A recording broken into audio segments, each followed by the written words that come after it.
मध्यरात्रीची शांतता अचानक दारावरची घंटा वाजल्याने भंग पावली. त्या निर्मनुष्य घरात घुमणारा तो आवाज जणू काहीतरी अशुभ घडणार असल्याची पूर्वसूचनाच देत होता. शारदा घाबरून ताडकन उठून बसली. तिची नजर भिंतीवरच्या घड्याळाकडे गेली. 11 वाजले होते. जर घड्याळाचा आरसाच फुटला तर यावेळी कोण असेल? तिच्या मनात असंख्य प्रश्न दाटून आले. गेल्या काही दिवसांपासून आजूबाजूला होणाऱ्या चोऱ्या आणि दरोड्यांच्या बातम्या ऐकून तिचे हृदय आधीच हादरले होते. भीती असूनही तिने हिंमत गोळा केली आणि हळूहळू ती दाराकडे निघाली. पण दार उघडण्यापूर्वी तिने खिडकीबाहेर नजर टाकली. अंधारात खांदे वाकलेली एक अस्पष्ट आकृती दिसली. कोण आहे? तिने थरथरत्या आवाजात विचारले. काहीच उत्तर आले नाही. फक्त हुंदक्यांचे अस्पष्ट आवाज ऐकू येत होते. शारदाने हिंमत करून दार उघडले. तिच्या समोरचे दृश्य गोटून गेले. तिचे डोळे विस्फारले. तिचा श्वास घशात अडकला. अवनी! तिचा आवाज थरथरत होता. तीच मुलगी अवनी, एका हातात आपल्या 1 वर्षाच्या मुलाला घट्ट धरून आणि दुसऱ्या खांद्यावर पिशवी अडकवून तिच्या समोर उभी होती. यावरून ती घाईघाईने घरातून बाहेर पडली होती हे स्पष्ट दिसत होते. ती पूर्णपणे थकलेली, खचलेली आणि हताश दिसत होती. तिचे केस विस्कटलेले होते. तिच्या चेहऱ्यावर अश्रूंच्या धारा वाहत होत्या आणि तिचे ओठ फाटून थरथरत होते. शारदाजींनी तिला डोक्यापासून पायापर्यंत निहाळले. तिच्या डोळ्यात प्रश्न दाटले होते. पण अवनी पूर्णपणे निशब्द राहिली. एकही शब्द न बोलता तिने आपला मुलगा शारदाजींच्या हवाली केला. तिने त्याला मांडीवर घेतले आणि सरळ आपल्या खोलीवर गेली. जणू कोणीतरी एखादे झाड मुळासकट उपटून पाडले असावे तशी ती पलंगावर कोसळली. तिच्या हुंदक्यांनी खोलीतील शांतता भंग पावली. उशीत चेहरा खुपसून ती ढसाढसा रडली. शारदाजी निशब्द होत्या. ती क्षणभर स्तब्ध उभी राहिली. मग बाळाला छातीशी धरून ती अवनीच्या शेजारी येऊन बसली. तिने तिच्या कपाळावर हात ठेवला. काय झालं बाळा? अवनी आणखीनच दबून गेली. शारदाच्या मनात भीती दाटून आली. तिने एकाच वेळी अनेक प्रश्न विचारले. काय झालं? कुठून आलीस? ती यावेळी एकटी का आहे? सासरहून आली का? की अजून काही आहे? आरव कुठे आहे? तू मला काही सांगणार की नाही? पण अवनीने उत्तर दिले नाही. तेवढ्यातच ते बाळ रडू लागले. शारदाजीने पटकन त्याच्यासाठी थोडे दूध बनवले. ते प्यायला बरोबरच बाळ गाढ झोपी गेले. तिने प्रेमाने त्याला पांघरून घातले. त्याच्या कपाळावरून हात फिरवला आणि एक दीर्घ श्वास घेतला. पण तिच्या स्वतःच्या डोळ्यांना मात्र झोप लागत नव्हती. ती रात्रभर तळमळत राहिली. तास सरत गेले. अवनी कधी हुंदके द्यायची, कधी शांत व्हायची, तर कधी दिलासा मिळवण्यासाठी आईच्या मांडीवर डोकं ठेवायची. अधूनमधून तिला झोप यायची. पहाटेची पहिली किरणं दिसताच शारदाजींनी जराही वेळ न घालवता नंबर डायल केला. हे सविताजींनी केलं. शारदाजींना माहीत आहे. तिला माहीत होतं की जर कोणी अवनीचं मौन तोडू शकलं तर ती सविताच असेल. हॅलो ताई. शारदाच्या आवाजात स्पष्टपणे धाकधूक जाणवत होती. मी शारदा बोलते. हो बोला. आज तुम्हाला माझी इतक्या सकाळी आठवण कशी झाली? पलीकडून सविताजींनी काळजीच्या स्वरात विचारले. अवनी काल रात्री इथे एकटी झाली होती. तिचा मुलगा आरुष सोबत. ती काहीच बोलत नाहीये. रात्रभर फक्त रडत होती. काय करावे हे मला सुचत नाहीये. तुम्ही येऊ शकाल का? शारदाचा थरथरता आवाज ऐकून सविता आणि तिचा नवरा महेश चिंतेत पडले. काय झालं शारदाताई? अवनी ठीक आहे ना? सविताने घाबरून विचारले. पण उत्तर न ऐकताच तिने महेशला हाक मारली. आम्ही लगेच येतो. अजिबात काळजी करू नका. सुमारे अर्ध्या तासाने सविता आणि महेश शारदाच्या दारात उभे होते. ते आत शिरताच त्यांना अवनी दिसली. ती शांतपणे बसली होती. तिचे डोळे रिकामे होते आणि चेहरा फिक्का पडला होता. सविताजींच्या काळजाचा ठोका चुकला. त्या पटकन अवनीकडे धावल्या आणि तिला आपल्या मिठीत घेतले. अवनी माझ्या बाळा, तुला काय झालं? तू मला नाही सांगितलंस. आपले अश्रू रोखण्याचा अयशस्वी प्रयत्न करणारी अवनी सविताने तिला मिठी मारताच ढसाढसा रडली. आई, आई एवढंच ती म्हणू शकली आणि मग ढसाढसा रडू लागली. सविताच्या डोळ्यातही पाणी तरळले. ती उठली. तिने तिच्या डोक्यावरून प्रेमाने हात फिरवला. बस झालं माझ्या बाळा. आता सगळं ठीक होईल. तू घरी आहेस, तुझ्या माणसांमध्ये. आता कोणतंही दुःख तुला स्पर्श करणार नाही. पण सविताला मनातून माहीत होतं की हे अश्रू कोणत्या तरी क्षुल्लक गोष्टीमुळे आले नव्हते. अवनीच्या अवस्थेमागे खोल जखम होती. शारदा आणि महेश हे दृश्य डोळ्यात अश्रू आणून पाहत होते. वास्तविक पाहता अवनीचे सविता आणि महेशशी रक्ताचे नाते नव्हते, पण ती त्यांना आपल्या आई वडिलांप्रमाणेच वागवत असे. ती तिचा अधिक आदरही करू लागली. त्यांच्यात एक आत्मिक नाते होते. एक काळ असा होता जेव्हा अवनी सविताजी आणि महेशजींच्या घरात सून म्हणून आली होती. ती त्यांचा एकुलता एक मुलगा विनयची जीवनसाथी बनली होती. ती त्या घराची शोभा होती. सविता आणि महेश तिच्यावर स्वतःच्या मुलीपेक्षाही जास्त प्रेम करत होते. अवनीचेही त्यांच्याशी अतूट नाते होते. एक आनंदी कुटुंब. घरात घुमणारा हास्याचा आवाज आणि प्रत्येक सदस्यामधील अथांग प्रेम. विनय नेहमीच मस्करी करत असे. अवनीची क्षुल्लक गोष्टींवरून होणारी चेष्टा आणि मग सविताने मुलाला रागवून सुनेची बाजू घेणे, हे सर्व एका सुंदर स्वप्नासारखे वाटत होते. विनय एक आदर्श पती होता. दयाळू, समजूतदार आणि अत्यंत प्रेमळ. तो अनेकदा हसून म्हणायचा, अवनी, तू चंद्र मागितलास तर मी तुला तो तुझ्यासाठी तोडूनही आणीन. अवनीला वाटायचं की देवानेच तिचे नशीब प्रेमाने लिहिले आहे. पण कदाचित नशिबाला हा आनंद मान्य नव्हता. लग्नानंतर 6 महिन्यांनी तिचा तो मूडच राहिला नव्हता. त्यांचं काम अजून संपलेलंही नव्हतं. तेवढ्यात एके रात्री विनयच्या गाडीचा भीषण अपघात झाला. सविताजीचं हृदय छिन्न विछिन्न झालं. आपला मुलगा गमावल्याच्या दुःखाने महेशजींची कंबर कायमची मोडली होती. आणि अवनी, ती आतून पूर्णपणे खचलेली दिसत होती. ती रडली नाही, बोलली नाही. ती फक्त तासनतास छताकडे एकटक बघत बसायची. कित्येक दिवसांपासून तिचे डोळे दगडासारखे झाले होते. पण मग सविता आणि महेश यांनी स्वतःला सावरले. अवनीला अशा प्रकारे मरू द्यायचे नाही, असा त्यांनी निश्चय केला होता. ती आपली सून नाही, ती आपली मुलगी आहे, सविता ठामपणे म्हणाली होती. आणि आम्ही आमच्या मुलीला आयुष्यभर अशी एकटी कधीच राहू देणार नाही. आणि आमची मुलगी आयुष्यभर विधवा राहिलेली आम्ही कधीच सहन करणार नाही. महेश एके दिवशी शारदाला असे म्हणाले की अवनीसाठी एक स्थळ आले आहे. शारदाजींनी होकारार्थी मान डोलावली. मग एके दिवशी आरव नावाच्या एका सुसंस्कृत, सुशिक्षित तरुणाकडून एक प्रस्ताव आला. तो एका श्रीमंत कुटुंबातील होता आणि त्याच्याशी बोलणेही सुखद होते. सर्वांना वाटले की हीच ती नाव आहे जी अवनीला पुन्हा आयुष्याच्या प्रवाहात घेऊन जाईल. लग्न पार पडले. कोणताही गाजावाजा नव्हता, कोणतीही गडबड नव्हती. लग्नानंतर 3-4 महिने सर्व काही सामान्य वाटत होते. तिची सासू आणि नणंद अवनीशी फारशा चांगल्या वागत नसल्या तरी आरव शांत आणि सौम्य स्वभावाचा होता. अवनीला वाटले की कदाचित तिच्या मागील आयुष्यानंतर तिच्या नशिबाने कलाटणी घेतली होती. लग्नापूर्वी अवनी एका खाजगी कंपनीत काम करत होती. ती सुशिक्षित आणि स्वावलंबी होती. लग्नानंतरही तिने आपले करिअर चालू ठेवले होते. आणि आता तिचा नवरा असलेल्या आरवने सुरुवातीला कोणताही आक्षेप घेतला नाही. जेव्हा अवनी सासरच्या घरी राहायला गेली तेव्हा तिच्या वागण्याने, वागणुकीने आणि नम्रतेने सर्व नातेवाईकांची मने जिंकली. ती बोलण्यात मृदू होती. नातेवाईकांमध्ये तिची प्रशंसा होत असे. ऑफिसमध्येही तिच्या कामाचे कौतुक होत असे. पण याच स्तुतीमुळे आरवला त्रास होऊ लागला. त्याच्या मनात एक विचित्र मत्सर रुजला होता. एक अव्यक्त असुरक्षिततेची भावना जी काळाच्या ओघात वाढत गेली होती. अवनी मेहनती आणि तिच्या कामात कुशल होती. काही काळानंतर जेव्हा तिला बढती मिळाली तेव्हा आरवच्या मनात साचलेला असंतोष उफाळून येऊ लागला. आपली पत्नी आपल्यापेक्षा उंच पदावर पोहोचली आहे हे स्वीकारणे त्याला कठीण जात होते. हळूहळू तो घरात त्रास देऊ लागला.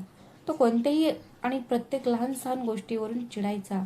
भेटीगाठी, तो मूक मानसिक दबाव, ते टोमणे, अवनीने हे सर्व सहन केले. दरम्यान तिची सासू आणि नणंद तिच्या कामावर जाण्याच्या आधीच विरोधात होत्या. सुनेचे जाणे म्हणजे त्यांच्या पारंपरिक विचारांचे उल्लंघन आहे असे त्यांना वाटत होते. अवनी एका सामान्य सुनेप्रमाणे घरीच थांबून घरातील सर्व कामे सांभाळा आणि रात्रंदिवस काम करा. तुमच्या सासू सासऱ्यांना जेवण वाढा. शेवटी आरववर त्याच्या आई आणि बहिणीकडून येणारा दबाव आणि टोमणे अवनीसाठी ते असह्य झाले. त्या रात्री आरव ओरडला, तुला एकतर नोकरी सोडावी लागेल, नाहीतर हा सगळा देखावा. जड अंतकरणाने अवनीने राजीनामा दिला. तिला वाटले की या त्यागामुळे तिचे कुटुंब वाचेल, पण ही तर फक्त सुरुवात होती. येणाऱ्या दिवसात तिला कोणत्याही परिस्थितीला सामोरे जावे लागेल याची तिला काहीच कल्पना नव्हती. तिने नोकरी सोडल्यानंतर घराचे अतिरिक्त उत्पन्न बंद झाले. सून घरी असताना नोकरांची काय गरज आहे असे म्हणत तिच्या सासूने नोकरांना कामावरून काढून टाकले. पहाटे 5 वाजल्यापासून रात्र होईपर्यंत ती एकामागून एक कामे करत असे. केर काढणे, फरशी पुसणे, भांडी घासणे, स्वयंपाक करणे, कपडे धुणे, पाहुणचार करणे. तरीही तिच्या सासूबाई आणि नणंदेला तिच्या प्रत्येक कामात चुका सापडत असत. टोमणे आणि शिवेगाळ हे तिच्या रोजच्या जीवनाचा एक भाग बनले होते. जेव्हा जेव्हा आरव घरी परत यायचा तेव्हा त्याची आई आणि बहीण रागाने त्याचे कान भरायच्या. तुझ्या बायकोला काहीच कळत नाही, ती दिवसभर फक्त आराम करत असते. लग्नासाठी हीच मुलगी शोधून आणलीस का? ही तर एकदम आळशी आणि कामचुकार आहे. त्याची बहीण तर आगीत तेलच ओतायची. मग आरव तो अवनीवरही ओरडायचा. तो काही काम नीट करू शकतेस का? भाजीमध्ये मीठ खूप कमी आहे, चहामध्ये साखर जास्त आहे आणि पोळ्या तर 2 दिवसांपूर्वी बनवल्यासारख्या दिसतात. कधी कधी तर तो ताटातलं जेवणही फेकून द्यायचा. स्वयंपाकघरात काम करणारी अवनी तो आवाज ऐकून थरथरायची. ती गप्प राहायची. किमान आपलं कुटुंब तरी वाचेल या विचाराने शांतता आणि आत्मसन्मानाच्या नावाखाली ती सगळं काही सहन करायची. तिच्या आई वडिलांना हे कळू नये असं तिला वाटायचं, पण तिच्या सासरच्या मंडळींना त्याची पर्वा नव्हती. अवनी जेवढी जास्त गप्प राहिली तेवढा त्यांचा छळ वाढत गेला. ते त्यांच्या मौनाला तिचा कमकुवतपणा समजू लागले. पण अवनी हे आणखी किती काळ सहन करणार होती? किती काळ? ती अपमान आणि तिरस्कार सहन करत राहिली. दिवसेंदिवस परिस्थिती अधिकच बिघडत गेली. नवराच नसेल तर एक स्त्री कोणावर विसंबून राहणार? एके दिवशी हताश होऊन तिने आईला फोन केला. आई, हे लोक खूप वाईट आहेत. मी दिवसभर खूप त्रास सहन करत आहे. मला शिव्या आणि टोमणे सहन करावे लागतात. आरव सुद्धा फक्त त्याची आई आणि बहिणीचंच ऐकतो. तो मला अजिबात समजून घेत नाही. मला इथे गुदमरल्यासारखं वाटतं. मी आता इथे राहू शकत नाही. पलीकडून शारदा समजावत म्हणाली, नाही मुली, असं बोलू नकोस. वेळेनुसार हे कळेल. सगळं ठीक होईल. तू आता आई होणार आहेस आणि कदाचित आरव वडील झाल्यावर त्याच्या भावना बदलतील. तुझ्या सासरच्या लोकांच्या नजरेतही तुझं महत्त्व वाढेल. फक्त धीर धर. अवनीने तिच्या आईचे म्हणणे मान्य केले. तिने पुन्हा एकदा आपले दुःख दाबून ठेवले. काही काळाने अवनीने एका मुलाला जन्म दिला. त्याचा लहानसा चेहरा पाहून तिच्या डोळ्यात अश्रू तरळले. सासरच्या घरी आपल्याला शांती मिळणार नाही हे माहीत असल्याने ती काही दिवस माहेरी राहिली. पण तिला तिथे राहायला परवानगी नव्हती. घरातली कामं कोण करणार? तिच्या सासूने सांगितले म्हणून आरव तिला परत घेऊन आला. लहानग्या आरुषच्या येण्याने तिच्या सासू सासऱ्यांच्या मूडमध्ये काही बदल झाला नाही. आरवला आपल्या मुलाबद्दल काही विशेष आपुलकी नव्हती. तो रात्रभर बाहेर राहायचा आणि घरी परतल्यावर आपला राग अवनीवर काढायचा. तिची सासू आणि नणंद आधीच त्याच्यावर वैतागलेल्या होत्या. रात्रंदिवस एकटीच मुलाची काळजी घेत असल्यामुळे अवनीला घरातली फारशी कामं करता येत नव्हती. त्यातच तिची सासू ओरडून म्हणायची, ही किती वेगळी आई आहे. आम्हीही मुलांना वाढवलं. आम्ही घरातली सगळी कामं करायचो. आरव तर आणखीच निर्दयी होत चालला होता. तो अवनी आणि आरुषला साधा स्पर्शही करत नसे. ना प्रेम ना काळजी. आता अवनीवर दुहेरी जबाबदारीचे ओझे पडले होते. ती रात्रंदिवस आरुषची काळजी घ्यायची आणि घरातील सर्व कामेही सांभाळायची. तरीही तिला टोमणे ऐकावेच लागत. एके दिवशी आरुषची तब्येत बरी नव्हती. सर्दीमुळे तो अस्वस्थ झाला होता आणि तो मोठ्याने रडत होता. अवनीने स्वयंपाकघरात पटकन भाज्या तयार केल्या. मी पीठ मळून घेतले आणि मग आरुषला मांडीवर घेऊन त्याला थोपटू लागली. काल रात्री सुद्धा आरुषच्या अस्वस्थतेमुळे तिला झोप लागली नव्हती. थकव्याने तिचे डोळे जड झाले होते आणि आरुषचा श्वास स्थिर होताच अवनीला डुलकी लागली. आरुषला आपल्या छातीशी कवटाळून ती पलंगावर झोपी गेली. पण तिची झोप फार काळ टिकली नाही. जेव्हा तिने डोळे उघडले तेव्हा बाहेर मोठा आवाज येत होता. तिच्या हृदयाचा ठोका चुकला. ते तसंच राहिलं. तिची सासू आणि नणंद पुन्हा तोच मुद्दा उचलून धरत होत्या. बघा, तुम्ही सगळी जबाबदारी आमच्या डोक्यावर टाकली आहे. तुम्ही स्वतः राणीसारख्या झोपताय. तुमचं लग्न असं ठरलं होतं का की सून झाल्यावरही आम्हाला काम करावं लागेल? नणंद म्हणाली, दादा, तुमच्या बायकोला फक्त मुलाची काळजी आहे. तिला घराची पर्वा नाही. अवनीने आरुषला पाळण्यात ठेवले आणि ती स्वयंपाकघराकडे निघाली. पण ती दारापाशी पोहोचताच आरवने तिला पाहताच तोंडातून आग ओकायला सुरुवात केली. तुला लाज वाटत नाही का अवनी? तू दिवसभर झोपते आणि माझ्या घरच्यांना उपाशी ठेवते. हे तुझ्या सासरचं घर आहे की माहेरचं? अवनी थरथरत्या आवाजात म्हणाली. आरुष आजारी आहे, त्याला सर्दी झाली आहे. तो रात्रभर रडत होता. मला फक्त थोडा वेळ थांबायचं होतं, पण आरव तिला मध्येच थांबवले. तुला हे पेलवतही नाही का? जेव्हा कधी मी तुला पाहतो बाळाच्या बहाण्याने आराम करत राहते, काहीच काम उरले नाही का? जेवण कोण बनवणार? तुमचे दिवंगत वडील? त्याच्या आवाजात अगदीच उदासीनता होती. अवनीचे मन तुटलं होतं. आरुषची विचारपूस करण्याऐवजी तिने आपला राग त्याच्यावरच काढला. जा स्वयंपाक कर, आणि हो, पुढच्या वेळी आईबद्दल तक्रार करू नकोस. डोळ्यातलं पाणी थांबवत अवनीने पोळ्या बनवल्या. सर्वांना जेवण देण्यात आले आणि त्यानंतर आरुषची काळजी घेण्यात आली. एक दिवस उलटला, पण दुसऱ्या दिवशी संध्याकाळी आरुषची प्रकृती अधिकच बिघडली. त्याचा ताप 103 डिग्रीपर्यंत पोहोचला होता. अवनीने घाबरून आरवला फोन केला. आरुषची तब्येत खूपच बिघडली आहे. त्याला ताप आहे. कृपया लवकर घरी या. आपल्याला त्याला डॉक्टरकडे न्यायला पाहिजे. पण आरव थंडपणे म्हणाला, मी सध्या कामात आहे. तुम्ही स्वतःच बघा. आणि त्याने फोन ठेवून दिला. अवनीच्या काळजाचा ठोका चुकला. तिने आरुषला मिठीत घेतले आणि ती बाहेर गेली. तिने आठव शोधली, पण तिला एकही मिळाली नाही. आरुष मोठ्याने रडत होता. तेवढ्यात शेजारच्या शर्मा आंटीने तिला पाहिले. अगं अवनी, काय झालं? बाळ इतकं का रडते? त्यांनी विचारले. आंटी, आरुषला खूप ताप आहे. मला त्याला हॉस्पिटलमध्ये न्यावं लागेल. मला जायचं आहे, पण मला ॲटो मिळत नाहीये. आंटीने लगेच आपल्या मुलाला हाक मारली. रोहन, गाडी घे. अवनीला हॉस्पिटलमध्ये घेऊन जा. रोहनने अवनी आणि आरुषला गाडीतून हॉस्पिटलमध्ये नेले. डॉक्टरने आरुषला काही औषधे दिली. त्यानंतरच अवनीला त्याने सुटकेचा निश्वास टाकला. रात्री 9 वाजता ती आरुषला कवेत घेऊन घरी परतली. पण तिला माहीत नव्हते की घरात दुसरी व्यक्ती आहे. एक वादळ तिची वाट पाहत होते. ती घरात शिरताच तिच्या सासूने आणि तिची नणंद तिच्यावर तुटून पडली. कुठे चाललीस? एवढ्या रात्री बाहेर होतीस का? सासू किंचाळली. तू आमच्यावर लाज आणलीस, नणंद ही निर्लज्जपणे म्हणाली. मग शेजारच्या मुलासोबत गाडीतून फिरत होतीस का? तुझी सगळी लाज विकली आहेस का? स्वतःची नाही तर निदान सासरच्या लोकांचा मान तरी विकला आहेस. तुम्ही त्याची काळजी घ्यायला हवी होती. अवनीला धक्काच बसला. तिच्या सासूबाई आणि नणंदबाईचा प्रत्येक शब्द तिच्या काळजाला खोलवर घाव घालत होता. तरीही तिने स्वतःला सावरले आणि म्हणाली, आई, आरुषला ताप आला होता. मी त्याला हॉस्पिटलमध्ये घेऊन गेले. रोहन भैयाने मदत केली. नाहीतर. पण तिचं वाक्य पूर्ण होण्याआधीच आरवने तिला जोरात एक चापट मारली. गप्प बस निर्लज्जबाई. जे व्हायचं ते होतं, ते झालं. लाज वाटत नाही का तुला? तू रात्री एका अनोळखी माणसासोबत बाहेर गेलीस. तू माझ्या प्रतिष्ठेची चेष्टा केलीस. अवनी थरथरत्या आवाजात म्हणाली. आरव, तू काय म्हणतो आहेस? मी फक्त आरुषला हॉस्पिटलमध्ये नेले होते. तुझ्या प्रतिष्ठेची चेष्टा का केली जावी? तुझ्या मुलाला हॉस्पिटलमध्ये नेणे हे तुझे कर्तव्य होते. मला त्याच्यावर उपचार करून घ्यायचे आहेत आणि तू सरळ नकार दिलास. शेजारच्याने मदत केली तर तुझ्या प्रतिष्ठेला का धक्का बसेल? हे ऐकून आरवला आणखीनच राग आला.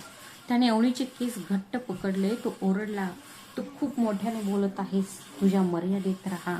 माझं कर्तव्य काय आहे आणि काय नाही हे मला तुला विचारायची गरज नाही. त्याला ताप होता, बरोबर? तुझं बाळ मरत नव्हतं. जर तू पुन्हा कधी असं मूर्खपणाचं बोललीस तर माझी खैर नाही. मी तुला इतका त्रास देईन की तुझी आई तुला ओळखणारही नाही. अवनी वेदनेने ओरडली आणि आरवने तिला जोरात जमिनीवर ढकलले. ती धपकन खाली पडली आणि तो तिच्यावर शिव्यांची लाखोली वाहू लागला. तिच्या समोर सासरा बसला होता. तो हे सर्व समाधानाच्या हास्याने पाहत होता. मग तिची सासू म्हणाली, बाळा, तू खूप छान काम केलंस. ती खूपच स्पष्ट वक्ती होती. अशा बायकांना असंच सुधारतात. जर तू तिच्यावर कडक नियंत्रण ठेवलंस तर ती स्वतःच्या मनावर ताबा ठेवेल. अवनी तिच्या संयमाची मर्यादा संपली होती. तिने आरुषला मिठी मारली स्वतःची आणि आरुषचे कपडे एका पिशवीत भरले आणि रात्री 11 वाजता घरातून बाहेर पडली. प्रत्येक पावलागणिक तिच्या मनात भीती आणि धैर्याची भावना हेलकावे खात होती. पण एक गोष्ट तिला नक्की माहीत होती, तिला आपल्या मुलाला वाचवायचेच होते. तिला हे चांगलंच माहीत होतं की ती आपल्या मुलाला घेऊन जाईल. ती या नरकात राहणार नाही. तिचा छळ, तिचा अपमान, तिरस्कार आणि आरवच्या क्रूर वागणुकीची कहाणी ऐकून सर्वांची हृदये थरथरली. शारदाजींच्या सविताचे डोळे पाण्याने भरले. आणि महेशचा चेहरा रागाने लाल झाला. अवनी मान खाली घालून बसली होती. शारदाने थरथरत्या बोटाने तिचा हात धरला. माझ्या बाळा, तू इतकं सगळं सहन केलंस आणि मला त्याची कल्पनाही नव्हती. आपण तुझं घर परत मिळवणार आहोत. तुला त्यांना शांत करायचं होतं, पण काय झालं? अवनी थरथरत्या आवाजात म्हणाली, आई, तुम्ही नाराज व्हावं असं मला वाटलं नाही. मी गप्प राहिले तर सगळं ठीक होईल असं मला वाटलं, पण माझा अंदाज चुकला आई, सविताजी रागाने म्हणाल्या. तो आरव, माझ्या मुलीवर हात उचलण्याची तुझी हिंमतच कशी झाली? आणि तू अवनी, तू सुद्धा हे सगळं मुकाट्याने सहन केलंस. हे जग खूप हुशार आहे मुली. जे गप्प राहतात त्यांची हीच अवस्था होते.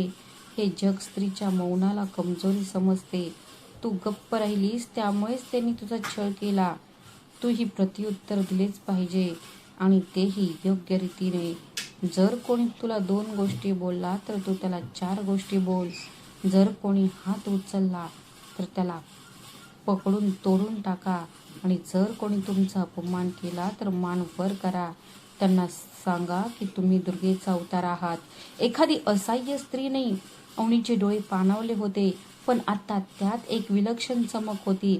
जणू काही वर्षानुवर्षे कोंडलेल्या अवस्थेला बाहेर पडण्याचा मार्ग सापडला होता. आई, तुमचं बरोबर आहे, ती म्हणाली. मी खूप काही सहन केलं आहे. मी अनेकदा गप्प राहिले, प्रत्येक टोमणा, प्रत्येक शिवीगाळी, प्रत्येक अपमान सहन केला. पण आता नाही. तुमच्या शब्दांनी माझी सगळी भीती नाहीशी केली आहे. आता मी गप्प बसणार नाही. मी आरवसाठी आणि स्वतःसाठी आवाज उठवेन. महेशजी आत्तापर्यंत गप्प होते, पण आता ते पुढे आले. त्यांनी अवनीच्या डोक्यावर हात ठेवला आणि म्हणाले, शब्बास बाळा, हीच गोष्ट समजून घ्यायची आहे. तुझ्या मौनामुळे तिला तुझ्यावर वर्चस्व गाजवता आले. आता तू तुझ्या आत्मसन्मानासाठी उभे राहण्याची वेळ आली आहे. नात्यांमध्ये तडजोड आवश्यक असते, पण जेव्हा एखादं नातं तुमचा आत्मसन्मान चिरडून टाकू लागतं, तेव्हा ते पुढं चालू ठेवणं पाप आहे. आम्हाला माहीत आहे की आता सासरच्या लोकांवर विश्वास ठेवणं सोपं राहिलेलं नाही, पण बाळा, हेही खरं आहे की प्रत्येक नात्याला एक संधी मिळायलाच हवी. अवनीने हळूच मान हलवली. मुली, मला वाटतं तू अजून एकदा प्रयत्न करायला हवा. जर तो बदलला नाही तर आम्ही स्वतःच तुला या नात्यातून मुक्त करू. मी वचन देते की समाजाच्या भीतीने आम्ही तुला त्या नरकात पाठवणार नाही, अवनी गोंधळून म्हणाली. मी वचन देते. अवनीने गोंधळ नजरेने सविताकडे पाहिले. आई, मग मी परत जाऊ का? तिच्या आवाजात किंचित कंप होता. मी गेले तर ती माझी चेष्टा करतील, वाटेल ते बोलतील. जरा कल्पना कर, मी नाही जाऊ शकत. महेश म्हणाला, मुली, तुला आता तिथे जायला कोणी सांगितलं? सध्या आराम कर. इतक्या दिवसांनी तुला शांत वातावरण मिळालं असेलच. आता कुठेही जायची गरज नाही. 2-3 दिवस आईवडिलांच्या घरीच राहून आराम कर. मग तो किंचित हसून म्हणाला, मग तुझ्या दुसऱ्या आईवडिलांच्या घरी ये. तू काही दिवस आमच्यासोबत राहणार, हो ना? तुझ्या लग्नानंतर आम्ही तुला भेटायला खूप आतुर झालो होतो. अवनीच्या ओठांवर हलकेसे स्मित उमटले. का नाही बाबूजी, मी नक्की येईन. त्या संध्याकाळी कितीतरी दिवसांनी अवनीचे हास्य घुमले. शारदाजी स्वयंपाकघरात गेल्या आणि त्यांनी अवनीची आवडती आमटी आणि भात तयार केला. सविताजी आणि महेशजी सुद्धा थांबले आणि सर्वजण एकत्र बसून जेवले. शारदाजी आरुषला घेऊन बाहेर गेला आणि त्याच्या छोट्या हालचालींनी सगळे हसले. जेवणानंतर सविताजी आणि महेशजी जायला तयार झाले, पण जाताना सविताजींनी अवनीला मिठी मारली. त्यांनी माझ्या डोक्यावर हात ठेवला आणि म्हणाले, एक गोष्ट ऐक मुली, आता तू तुझ्या सासरच्या मंडळींना फोन करायला पाहिजे. मुली, आता तुला तुझ्या सासरच्यांना बोलवायची गरज नाही. आता तू तुझ्या आयुष्याची मालक आहेस, समजलं? अवनी हसली. आता अवनी तिच्या आईच्या घरी होती. शारदाजींना आता आपल्या मुलीसोबत वेळ घालवण्याची संधी मिळाली होती. तिला हायसे वाटले आणि तिचे मन हलके झाले. सासरच्या घरातील अपमान आणि थकव्याने कोमेजून गेलेली अवनी हळूहळू पुन्हा बहरत होती. शारदाजी तिला सकाळी गरम दूध आणि पराठे खाऊ घालत आणि दिवसभर आरुष सोबत खेळत. जणू काही तिच्या चेहऱ्यावरून चिंता दूर होत होती. तिची तब्येतही सुधारत होती. आई आणि मुलगी रात्री उशिरापर्यंत गप्पा मारत असत. एका आठवड्यानंतर अवनी आरुष सोबत सविता आणि महेशच्या घरी आली. तिने घराचा उंबरठा ओलांडताच सविताजींनी तिला मिठी मारली. माझी बाहुली आली. त्यांच्या आवाजात इतकं प्रेम होतं की अवनीच्या डोळ्यात पाणी आलं. महेशजींनी आरुषला आपल्या मांडीवर घेतलं आणि हसत म्हणाले, हे हा आपला राजकुमार, प्रिय राजकुमार. बघा तो किती मोठा झाला आहे. आरुषने त्याच्या मिशांना पकडले आणि सगळेजण खळखळून हसले. सविताजी अवनीची खूप चांगली काळजी घेत होत्या.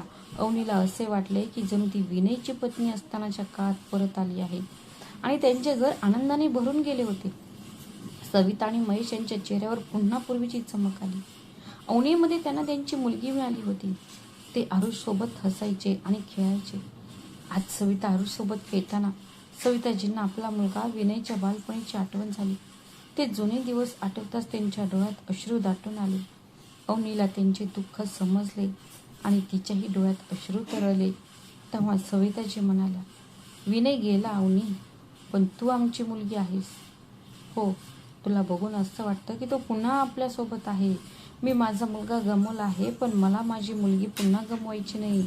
त्यामुळे आत्ता तुला खंबीर राहावं लागेल. सविताच्या खांद्यावर टेकताना अवनीच्या डोळ्यात पाणी तरळले. तिने मान खाली घातली आणि रडू लागली. आई, मी खूप काही गमावलं आहे. तूच मला जगण्याचं धैर्य दिलंस. तू नसतीस तर कदाचित मी जगलेच नसते. सविताने तिचे अश्रू पुसले. बस झालं बाळा, आता रडायची गरज नाही. तू खूप काही सहन केलं आहेस. मला समजलंय. आता तुला पुन्हा हसायचं आहे, जगायचं आहे, आरुषसाठी, स्वतःसाठी. सविताजी, महेशजी आणि शारदाजी यांच्या प्रेमाने आणि प्रोत्साहनाने अवनीमध्ये एक नवी शक्ती जागृत झाली होती. सुमारे 10 दिवसानंतर तिच्या सासरच्या घरी तिची सासू आणि नणंद कामाच्या ओझ्याखाली दबलेल्या होत्या. निराश होऊन ती आरवला अवनीला परत आणायला सांगू लागली. त्या संध्याकाळी अवनी आरुषसोबत बसली असताना तिचा मोबाईल वाजला. स्क्रीनवर आरवचे नाव पाहून तिचा चेहरा कठोर झाला, पण तिने फोन उचलून स्पीकरवर ठेवला. तिने ते सविता आणि महेश यांना ऐकू जाईल अशा प्रकारे फोन स्पीकरवर ठेवला. हॅलो, तो म्हणाला. अवनी, तू घरी कधी परत येणार आहेस? आरवच्या आवाजात उदासीनता होती. अवनीने एक दीर्घ श्वास घेतला आणि ठामपणे म्हणाली, मी परत काय येऊ आरव? पुन्हा तोच छळ सहन करायचा, टोमणे ऐकायचे किंवा तुझ्याकडून मार खायचा? आरवला राग आला. एवढा गर्व? कायमची आईवडिलांच्या घरीच राहणार का? तिथे तुझी काळजी कोण घेणार? आणि वडिलांशिवाय आरुषला कसं वाढवणार? तेवढ्यात सविताजींनी फोन हातात घेतला. मी अवनीची आई आहे आणि मला आत्ताच्या आत्ता तुझ्या वडिलांशी बोलायचं आहे. आरव अडखळत म्हणाला, तुम्ही कोण आहात? मी सविता, अवनीची दुसरी आई. आणि लक्षात ठेव, अवनी आता तुझी गुलाम नाही. जर तू किंवा जर तुझ्या घरच्यांनी तिला पुन्हा त्रास दिला तर मी तुम्हाला असा धडा शिकवेल की 7 पिढ्या तो लक्षात ठेवतील. हे ऐकून आरव आणि त्याची आई थक्क झाली. त्यानंतर महेशने सविताला परिस्थिती शांत करण्याची खूण केली. तो रागवला. सविताजी हळुवारपणे पण ठामपणे म्हणाल्या, जर तुम्हाला तुमच्या सुनेला परत आणायचे असेल तर आधी आदर बाळगायला शिका, नाहीतर हे नाते संपले असे समजा. जर तुम्हाला खरंच तुमच्या सुनेला परत आणायचे असेल तर उद्या आरवला पाठवून द्या, पण सावध राहा. जर तुम्ही पुन्हा कधी अवनीला त्रास दिला, तिला स्पर्श करणे तर दूरच, किंवा साधा टोमणा जरी मारला तरी तिची आई तुम्हा सर्वांना सोडणार नाही. दुसऱ्या दिवशी सकाळी सविताजींनी अवनी आणि आरुषला आपल्या मिठीत घेतले. ती महेशसोबत शारदाच्या घरी परत आली. सविताने शारदासोबत आधीच सर्व काही बोलून घेतले होते. दरम्यान सविताच्या बोलण्याने घाबरून आरवची आई आरवला म्हणाली, बाळा, आज जाऊन अवनीला घेऊन ये. ही सविता मला एक धोकादायक बाई वाटते. ती अनुच्या आई इतकी सरळ मार्गी नाही. आपल्यासाठी काही अडचणी निर्माण होऊ शकतात. संध्याकाळी आरव अवनीला न्यायला आला. अवनीला निरोप देताना सविता म्हणाली, जर माझ्या मुलीसोबत काही वाईट घडलेलं आम्ही सहन करणार नाही. ती तुमची पत्नी आहे. तिला आदराने तुमच्यासोबत घेऊन जा आणि तिची पूर्ण काळजी घेणं ही तुमची जबाबदारी आहे. अवनी तिच्या सासरच्या घरी गेली, पण सगळ्यांची मनं तिच्या सोबतच राहिली. शारदा आणि सविता अवनीबद्दल रात्रंदिवस काळजीत होत्या. सासरच्या घरी परतल्यानंतर 4-5 दिवस सगळे तिला चांगले वागवत होते. सविताच्या धमक्यांमुळे तिची सासू आणि नणंद घाबरल्या होत्या. त्यामुळे त्यांना गप्प राहणे भाग पडले होते. जेव्हा आरव पहिल्यांदा मोठ्याने बोलला तेव्हा अवनी त्याच्या डोळ्यात डोळे घालून म्हणाली, तू माझ्याशी मोठ्याने बोललीस तर तुलाही तसाच प्रतिसाद मिळेल. तुला आदर हवा असेल तर आधी आदर द्यायला शिक. आरवला धक्का बसला. ही होती अवनी, जी अगदी क्षुल्लक गोष्टीने घाबरायची. तिच्या डोळ्यातील रागाने आरवला निशब्द केले. त्यानंतर त्याचे सासरचे लोक काही दिवस शांत राहिले. सविताच्या धमक्या आणि अवनीच्या धीटपणामुळे ते नियंत्रणात राहिले. हळूहळू त्यांच्या जुन्या सवयी परत आल्या. सासू आणि नणंद पुन्हा आरवला क्षुल्लक गोष्टींवरून चितावणी देऊन टोचून बोलू लागल्या. बघ आरव, तुझी बायको आता तिचा माज दाखवते. माहेराहून ती काय काय शिकली आहे. बाळा, तिला अद्दल घडव. तिला नियंत्रणात ठेवू, नाहीतर हाताबाहेर जाईल. चूक सुधारण्याचा प्रयत्न करणारा आरव पुन्हा आई आणि बहिणीच्या प्रभावाखाली येऊ लागला. त्याचा आवाज पुन्हा धारदार झाला. अवनी प्रत्येक वेळी प्रत्युत्तर द्यायची, पण तो तणाव वाढत होता. त्या दुपारी आरव कामावरून परत आला तेव्हा त्याची आई लगेच म्हणाली, तुझी बायको उलट उत्तर द्यायला शिकली आहे. असं दिसतंय की तिच्या आईने तिला खास प्रशिक्षण दिलं आहे. आरव थकला होता, पण त्याच्या शब्दांनी त्याला ऊर्जा मिळाली. काय झालं? त्याने चिडून विचारले. तुझ्या बायकोला विचार. ती म्हणते की आपण सगळे मिळून काम वाटून घेऊ. आरव रागाने झोपलेला अवनीजवळ गेला. काय चालले? माझी आई काही बोलली आणि तू लगेच उलट उत्तर देतेस का? हा कसला प्रकार आहे? काय? अवनी शांतपणे झाली, म्हणाली, बघ आरव, जर तुझी आई माझा आदर करेल तर तिला दुप्पट आदर मिळेल. पण जर तिने मला टोचून बोलले किंवा रागवली तर तिला माझं उत्तर मिळेल, माझं मौन नाही. आणि घरकामाबद्दल बोलायचं झालं तर मी माणूसच आहे, यंत्र नाही. जर ते सगळ्यांचं घर असेल तर ते सगळ्यांचीच जबाबदारी आहे. सर्व काम वाटून घेतले जातील.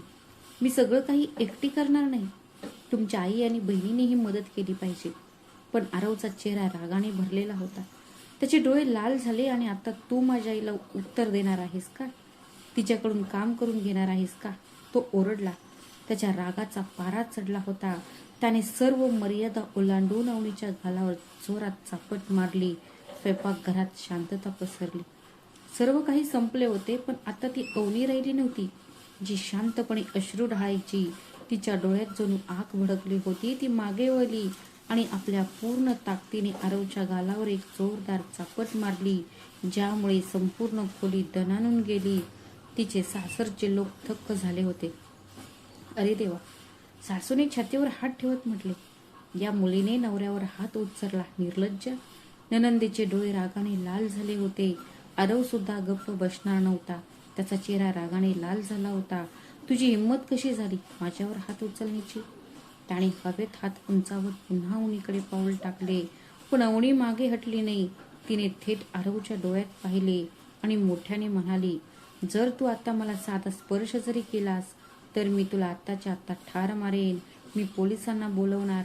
तुम्ही माझ्याशी कसे वागता हे मी त्यांना सांगेन.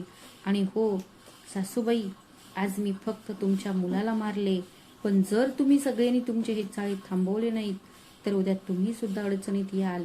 आरवचा हात हवेतच अधांतरी राहिला, ज्यामुळे सासू आणि नणंद निशब्द झाल्या. पण अवनीचा स्पष्ट वक्तेपणा असह्य होता. रात्री अवनी आरुषला झोपवण्यासाठी थोपटत होती तेव्हा आरव आईच्या खोलीत अस्वस्थपणे फेऱ्या मारत होता. त्याचे सासरे समोर बसले होते. दात ओठ खात त्याची सासू म्हणाली, हे आता पुरे झाले. आता त्या मुलीने माझ्या मुलावर हात उचलला आहे. तिला तिची जागा दाखवून द्यावी लागेल. तेवढ्यात तिची नणंद तिथे आली. ती म्हणाली, आणि त्यात भर म्हणजे ती पोलिसांकडे तक्रार करण्याची धमकी देत आहे. यावर काहीतरी करायलाच हवं. आरव घाबरून खोलीत फेऱ्या मारत होता. त्याचा राग धगधगत होता, पण त्याच्या मनात एक धृत योजना होती. आता मला समजते की कायमस्वरूपी तोडगा काढावा लागेल. तू काय विचार करत आहे? सासू ती घाबरली. बाळा आरव, हे सगळं करताना जर त्या सवितेला किंचित ही कल्पना आली तर ती कोल्ह्यासारखी पळ काढेल. ती एक स्त्री आहे. आरवच्या डोळ्यात आता एक शांत हास्य होते. तुम्ही फक्त वाट बघा आई, सगळं काही अचूक होईल. मी असा उपाय शोधेन ज्यामुळे साप मरेल आणि काठी तुटणार नाही. 2 दिवस उलटले. 2 दिवस त्या दोघांनाही काहीच कळले नाही. अवनीला कोणीही फटकारले नाही. आणि आरव जो प्रत्येक लहान सहान गोष्टीवर चिडतो तो आता थोडं शांत झाला आहे. सासूबाई सुद्धा गोड आवाजात बोलत होत्या. आणि ती नणंद होती जी प्रत्येक बाबतीत मला त्रास देत होती, ती आता हसून निघून जायची. अवनी स्वयंपाकघरात नाश्ता बनवत उभी होती आणि मनातल्या मनात विचार करत होती, माझ्या एकाच चापटीने या लोकांना शहाणपण सुचवलं. तिच्या आईचं म्हणणं बरोबर आहे. ज्यांना इतर दाबून ठेवतात त्यांना आणखी दाबून टाकलं जातं आणि जे स्वतःसाठी उभे राहतात ते दाबले जातात. ज्याला इतरांकडून त्रास दिला जातो त्याला ती व्यक्तीच त्रास देते आणि जे स्वतःसाठी उभे राहतात तेच आपला स्वाभिमान वाचवू शकतात. ते लवकरच सुधारले हे चांगले झाले. आता कदाचित मी आणि माझी मुल या घरात शांततेने राहू शकू. तिचा नाश्ता संपवून ती स्वयंपाकघरातून बाहेर येताच तिच्या सासूने प्रेमाने हाक मारली, बाळा, अवनी, आरुष कधीच आला आहे. तो झोपला आहे बरोबर. तू जाऊन कपडे धुवून घे, मी जेवण बनवते. सासूबाईंचे बोलणे ऐकून अवनी हसली आणि हो हो असे म्हणून खोलीत गेली. ती सगळी कपडे उचलून धुण्यासाठी मागच्या अंगणात जाणारच होती. तेवढ्यात तिचा फोन वाजला. तो सविताचा होता. आरव खोलीत झोपला होता म्हणून अवनीने फोन बाहेर नेला, कपडे घरामागील अंगणात ठेवले आणि तिथे उभी राहून बोलायला लागली. दरम्यान तिची सासूबाई स्वयंपाकघरात अस्वस्थ होत होत्या. त्यांची नजर इकडून तिकडून फिरत होती. ती अंगणाच्या दिशेने जात होती. तेवढ्यात घराची बेल वाजली. सासूबाईंच्या काळजाचा ठोका चुकला. आता कोण आहे? त्यांनी पटकन दाराकडे धावणाऱ्या आपल्या मुलीकडे पाहिले आणि दार उघडताच त्यांच्या चेहऱ्याचा रंग उतरला. दारात 4 पोलीस उभे होते, 2 पुरुष आणि 2 महिला. पुरुष पोलिसांनी कठोर स्वरात विचारले, हे आरव शर्माचं घर आहे का? तिची जीभ टाळूला चिकटली. हो हो, पण तुम्ही लोक, ती घाबरून म्हणाली. तोपर्यंत स्वयंपाकघरातून बाहेर आलेल्या अवनीच्या सासूबाई पोलिसांना पाहून थक्क झाल्या. काय झालं साहेब? त्यांनी अडखळत घाबरल्याने थरथरणाऱ्या आवाजात विचारले. तुम्ही आमच्या घरी कसे काय आलात? आम्ही आरव शर्माच्या आई आणि बहिणीला अटक करायला आलो आहोत, ती थंड कठोर स्वरात म्हणाली. अटक? अवनीच्या सासूचा चेहरा एकदम पांढरा फटक पडला. पण का साहेब? तिची जीभ अडखळली. तोपर्यंत अवनी आली होती. महिला इन्स्पेक्टरने कागद बाहेर काढला आणि कठोरपणे म्हणाला, तुमच्या तिघांवर अवनी शर्माच्या हत्येचा कट रचल्याचा आरोप आहे. आमच्याकडे ठोस पुरावे आहेत. हत्येचा कट? अवनी जणू काही अंगावर मोठं ओझं पडल्यासारखं सासूने छातीवर हात ठेवत म्हटलं, साहेब, तुम्ही काय म्हणत आहात? तुमची सून अगदी ठीक आहे.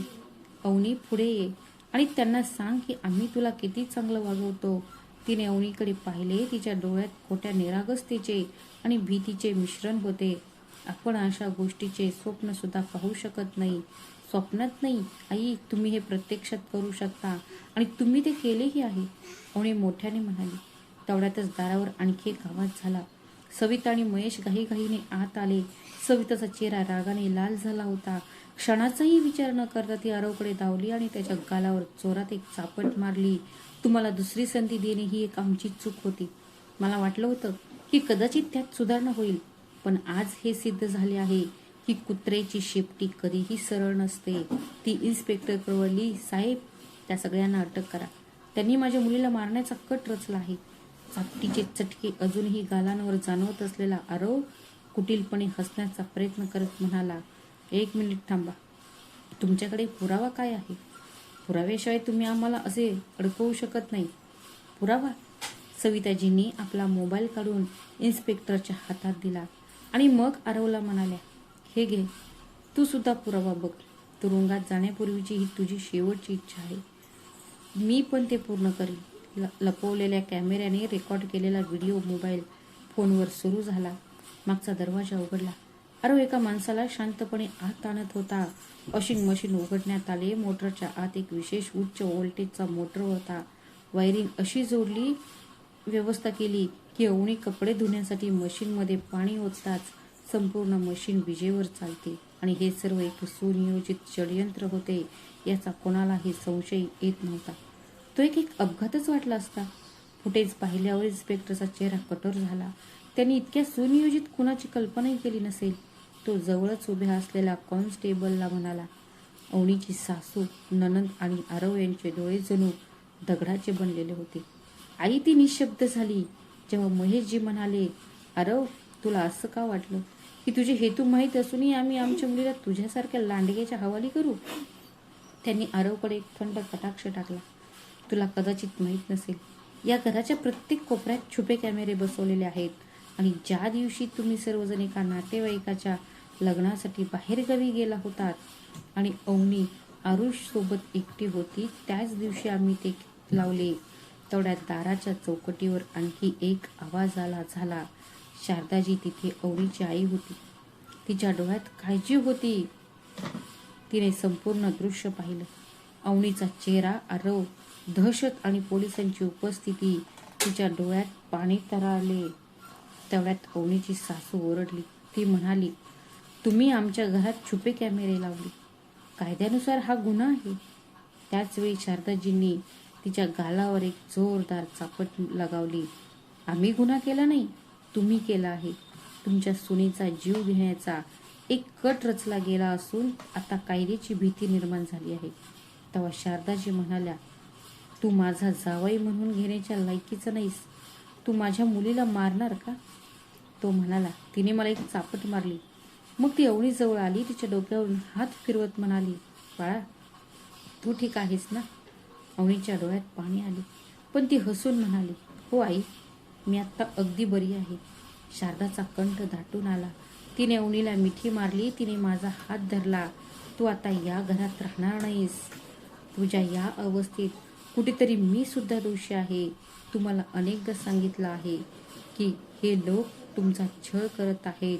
म्हणूनच मी सविता आणि भाऊ महेश, ज्यांनी तुमच्या सुरक्षिततेचा विचार केला, रात्रंदिवस आम्ही तुमच्या घरात घडणारी प्रत्येक घटना पाहत होतो. आरवची कृत्ये पाहून तुला स्वतःवर नियंत्रण ठेवण्यास मदत करण्यासाठी मी तुला लगेच बोलावले. नाहीतर कुणास ठाऊक काही अनर्थ घडला असता. पण बाळा, आता चूक सुधारण्याची वेळ आली आहे. हे लोक तुरुंगात जातील आणि तू या नको असलेल्या नात्यात कायमचं अडकून राहशील. पोलिसांनी हातकड्या काढल्या. आरव, त्याची आई आणि बहिणीला हातकड्या घालून घराबाहेर नेण्यात आले. बाहेर शेजारचा जमाव जमला होता. लोक कुजबुजत होते. बघा, ती किती सुसंस्कृतपणाचे सोंग करत होती. पण इथे तर ही आपल्या सुनेला मारण्याचा कट रचत आहे. हे लोक माणसं नाहीत, हे राक्षस आहेत. हातकड्या घातलेल्या त्या तिघांनी लाजेने आपले चेहरे लपवण्याचा प्रयत्न केला. ते अजूनही तिथेच होते, पण त्याचा काय उपयोग? त्यांची प्रतिष्ठा आधीच धुळीला मिळाली होती. प्रकरण न्यायालयात गेले. कॅमेऱ्यातील फुटेज, वॉशिंग मशीनमध्ये फेरफार केल्याचा पुरावा आणि अवनीची साक्ष इतकी भक्कम होती की त्या तिघांना कोणत्याही परिस्थितीत शिक्षेतून सुटका नव्हती. काही दिवसातच हे प्रकरण माध्यमांची मुख्य बातमी बनले. व्रतवाहिन्या आणि डिजिटल माध्यमांवर व्हिडिओ क्लिप्स व्हायरल झाल्या, ज्यामुळे घरगुती हिंसाचारावर देशव्यापी चर्चा सुरू झाली. पण सर्वाधिक चर्चेचा विषय होता सविताजी. ही एका आईची शौर्यगाथा होती. एक अशी आई जी केवळ आपल्या मुलीसाठी ढाल बनून उभी राहिली नाही, तर स्त्रियांना अनेकदा सहन करायला सांगितल्या जाणाऱ्या सामाजिक मौनाची भिंतही तोडली. जेव्हा पत्रकारांनी एव्हनरला विचारले, तिला हे धैर्य कुठून मिळालं, असं विचारल्यावर तिने मान झुकवून उत्तर दिले, माझ्या आईने मला शिकवलं आहे की जी स्त्री स्वतःसाठी लढू शकत नाही ती कधीच आपला उदरनिर्वाह करू शकत नाही. न्यायालयाने तिन्ही आरोपींना कट रचल्याबद्दल त्याला 10 वर्षांच्या सक्त कारावासाची शिक्षा सुनावण्यात आली. अवनीला घटस्फोट मिळाला आणि ती त्या विषारी नातेच्या जोखडातून मुक्त झाली. अवनीने एका नामांकित बहुराष्ट्रीय कंपनीत आपली नोकरी पुन्हा सुरू केली. तिला नोकरी मिळाली होती, अनुभव मिळाला होता आणि आता तिच्यात आत्मविश्वास आला होता. तिने आरुषला एक सुरक्षित, प्रेमळ वातावरण देण्याचा निश्चय केला. कामावरून परत आल्यावर ती आता स्वतःच आरुषची काळजी घेणार होती. एके दिवशी एका कॉलेजमध्ये महिला सक्षमीकरणावर बोलण्यासाठी आमंत्रित केलेल्या एका कार्यशाळेत अवनी मंचावर म्हणाली, ज्या प्रत्येक स्त्रीने मुकाट्याने अत्याचार सहन करण्याचे नशीब स्वीकारले आहे, त्या सर्वांसाठी माझी कहाणी एक प्रेरणा आहे. एक गोष्ट लक्षात ठेवा, भीती हा शाप नाही, पण सतत भीतीच्या छायेत जगणे हा स्वतःवर केलेला सर्वात मोठा अन्याय आहे. त्याच दिवशी पुढच्या रांगेत बसलेल्या एका मुलीच्या डोळ्यात अश्रू होते, कारण अवनीच्या शब्दांनी तिच्याही मनात धैर्य जागृत केले होते. ही कथा आपल्या सर्व महिलांसाठी आहे. तिच्याकडे फरक फक्त एवढाच आहे की जी धैर्याने त्याचा सामना करायला शिकली ती जिंकली, आणि जिने गप्प राहून अत्याचार सहन करणे निवडले ती आयुष्यभर खचून राहिली. तर मित्रांनो, तुम्हाला काय वाटते? सविताजींनी उचललेले पाऊल योग्य होते का? तुम्हाला व्हिडिओ आवडला असेल तर व्हिडिओला लाईक करा, शेअर करा आणि आमच्या चॅनलला सबस्क्राईब करायला विसरू नका. भेटूया अशाच आणखी एका नवीन कथेत. तोपर्यंत स्वतःची आणि तुमच्या प्रियजनांची काळजी घ्या. श्री स्वामी समर्थ. धन्यवाद.